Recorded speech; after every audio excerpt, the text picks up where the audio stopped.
أعوذ بالله من الشيطان الرجيم. بسم الله الرحمن الرحيم. وقالت اليهود ليست النصارى على شيء وقالت النصارى ليست اليهود على شيء وهم يتلون الكتاب. كذلك قال الذين لا يعلمون مثل قولهم، فالله يحكم بينهم يوم القيامة فيما كانوا فيه يختلفون.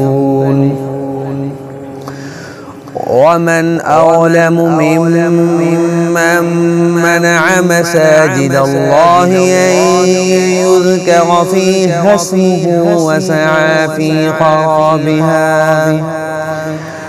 أولئك ما كان لهم أن يدخلوها إلا خائفين.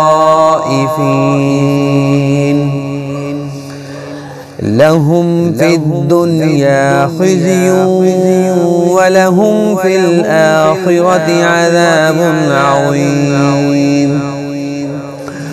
ولله المشرق والمغرب، فأينما تولوا فثم وجه الله، إن الله واسع عليم. وقالوا اتخذ الله ولدا سبحانه، بل له ما في السماوات والأرض، كل له قانتون.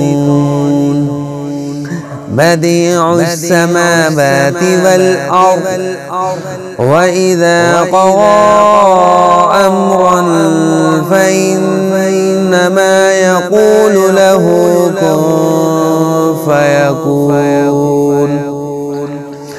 وقال الذين لا يعلمون لولا يكلمنا الله أو تأتينا آية. كذلك قال الذين من قبلهم مثل قولهم تشابهت قلوبهم، قد بينا الآيات لقوم يوقنون. إنا أرسلناك بالحق بشيرا ونذيرا، ولا تسأل عن أصحاب الجحيم.